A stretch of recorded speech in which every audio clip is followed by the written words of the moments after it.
Last week, I installed all new spark plugs and Renline coil packs in my 996 Turbo. Regularly scheduled maintenance is something this car needed, and I was also chasing a hesitation or misfire.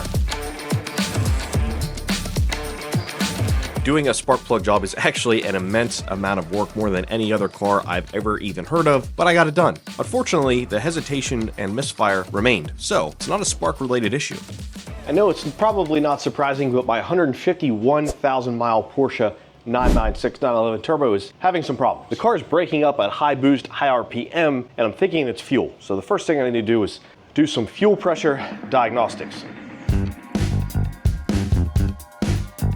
I'm going to accomplish that with this, a $30 Amazon fuel pressure tester. Seems to have everything I could absolutely ever want or need inside it. Now, its accuracy may be questionable, but this should at least get me in the ballpark to see if I do have a fuel-related issue.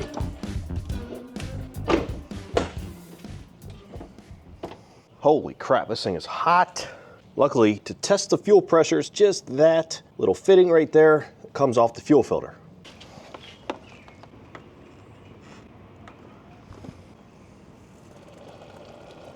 So there is pressure, but there certainly isn't much. It's not even reading 10 PSI, but there is fuel coming out when I hit the relief valve. That's what I'm a little confused by. So it already seems like the pressure is too low. I'm gonna start it up and see for sure.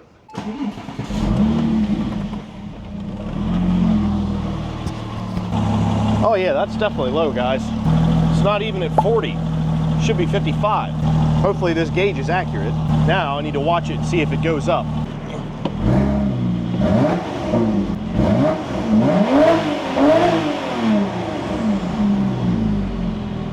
I gotta review footage and see what you guys saw.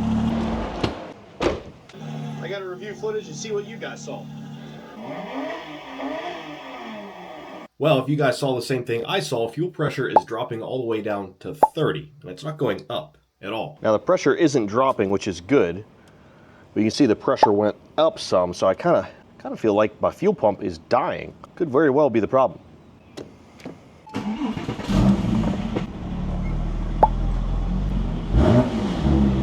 Anything there? It dips to 30 when you floor it. Can you build up boost?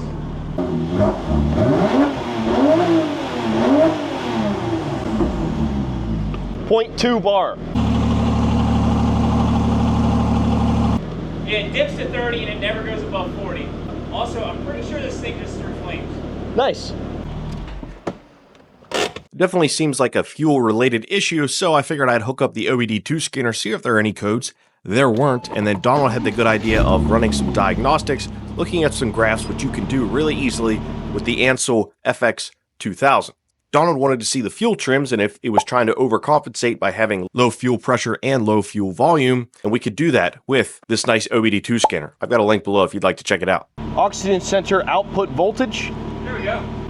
If voltage stays below 0.5 while you're in the high RPMs, then you're running lean. Now we started graphing O2 sensor readings to see if the car is actually running lean, rich, or how it's supposed to be running. I suspected it was running lean based on the low fuel pressure, but this is a good way to double check. Adding fuel now, adding fuel now. All right, can you rev it up like in the boost range? All right. I think we're gonna have to take it for a drive. If it's constantly adding fuel, then it's running lean. This Ansel scanner could do a lot more than just what I'm showing in this video, but it has a lot of functionality with engine systems, ABS systems, transmissions, and even airbags. So we found some information from the handheld device. What do we find out? Well, it's adding about 10 to 12% more fuel than it thinks it should be using. So it's not getting enough fuel. So it's running lean. Okay. We know there's a problem. We know what the problem probably is. Let's get to work.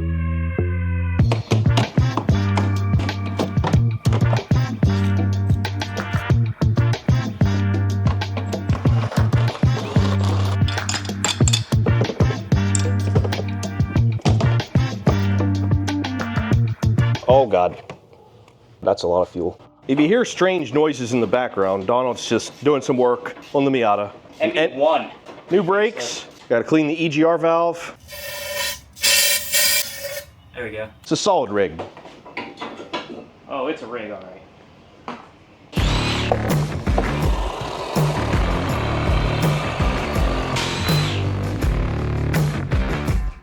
In case you guys forgot, I had a fuel issue with this car when I first got it and actually replaced the fuel pump with an upgraded AEM unit, and I'm able to take that unit out a little differently than if it was all stock. It's a little easier now that it has an aftermarket fuel pump inside it. Now what I would find inside here, I wasn't sure of, but it became pretty obvious once I got the fuel pump out of there. That is, of course, after I dropped a screwdriver inside the tank.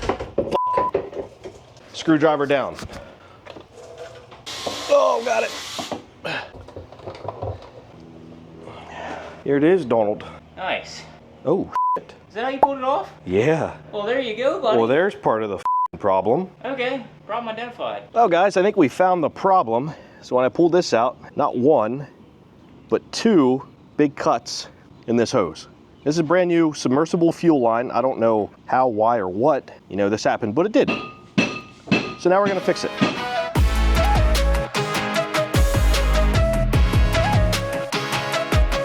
Keep it down over there. Sorry. Submersible fuel hose.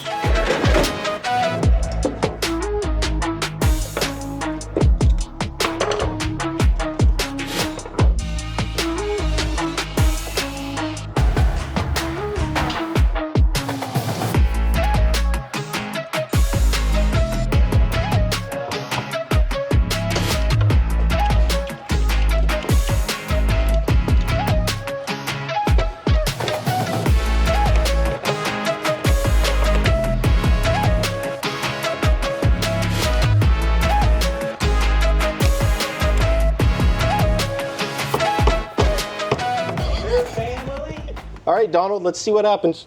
All right.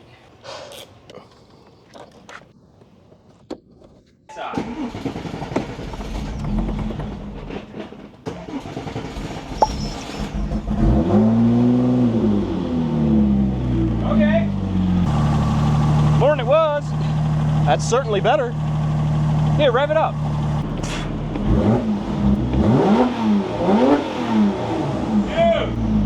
Guess what it does when you rev it? Does it go up? Fuel pressure goes up to 54.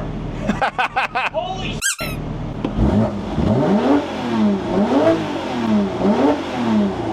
So previously you'd rev it, go down to 35. Now you rev it and go up to 54. So that's a 20 psi increase under load. Perfect. Now, let's try to take it for a test drive.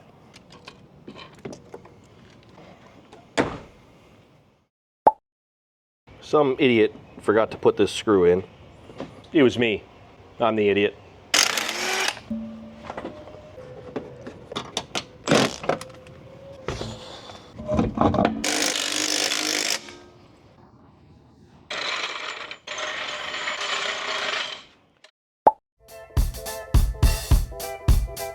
The plastic fuel door hinge is broken on my car and it doesn't even stay open. The spring doesn't work, so I'm going to fix that as well.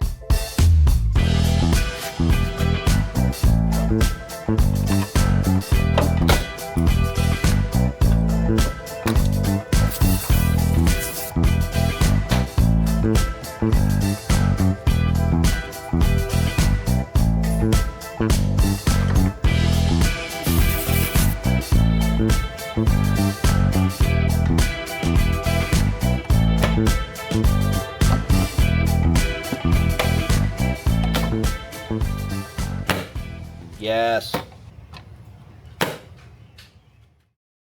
Time for a test drive. It is the next day. I haven't started it since, so I'm hoping it fires right up. If it has a really long crank, then it probably means there might be another underlying fueling issue, but I think it's gonna fire right up and hopefully this fixes all the problems. So let's go on a test drive.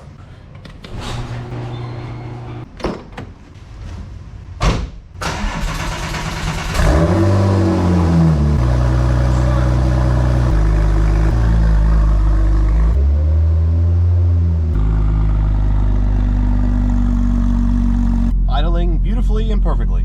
I even have ice cold AC running.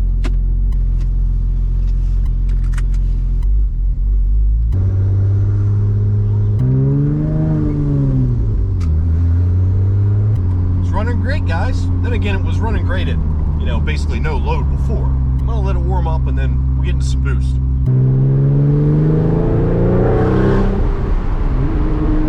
All right, we went up to about 4K.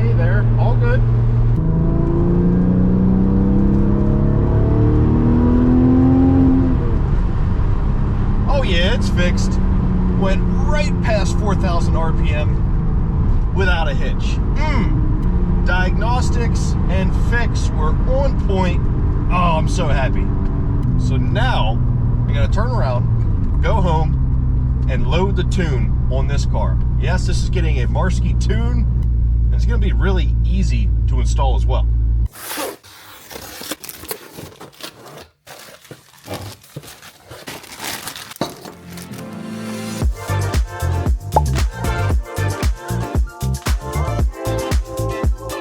One of the first things I have to do to tune this car is actually read the tune off of it. As far as I know, this is a completely stock tune, so we're gonna find out right now. I'm gonna download the tune, then send it off to Marski Tuning. He's gonna look at it and then send me a tune back, and we're gonna make some more power out of this thing, finally. But realistically, power isn't really the reason I'm doing this. Sure, it's gonna be nice to have a little extra power, but the car has an aftermarket exhaust, so the stock tune doesn't exactly like that. And also, I've replaced the MAF, but I'm still occasionally getting MAF codes, which is annoying, even though I've done boost leak testing. So I kind of just want to get a MAF-less tune, a catless tune, and just go from square run. And I think it's just going to solve all those issues and just make the car run better. Plus, it's a Marski tune, so we all know that's good stuff. Completed. I downloaded the tune that was on the ECU, sent it to Marski, who confirmed that it was completely stocked, never modified at all. And after that, he emailed me back the new tune I downloaded onto the My Genius handheld tuner there, plugged the car in, and then downloaded the tune. It was that easy. Extra juice, because it's got to download this tune to the computer, and if your battery dies, it could mess everything up.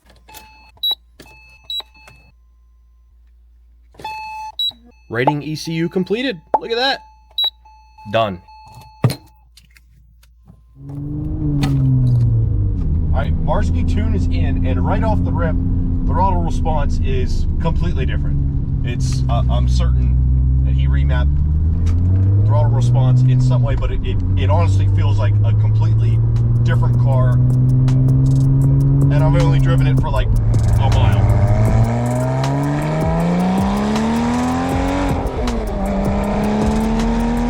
Just cruising, absolutely fantastic. Drove just like it did before, but with increased throttle response.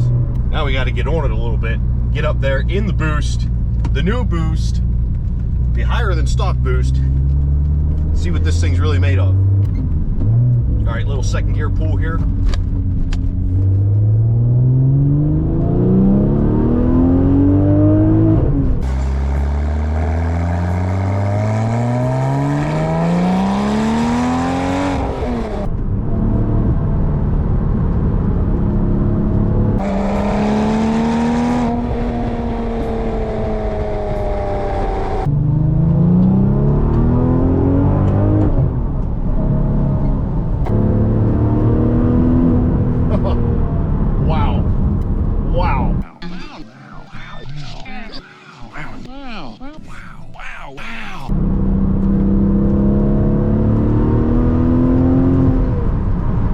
This is a new car, boys.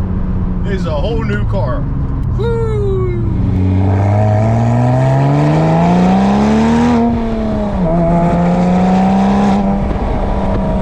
No hesitation, no breaking up, obviously, but we have more boost. We have a falling camera. We have more power.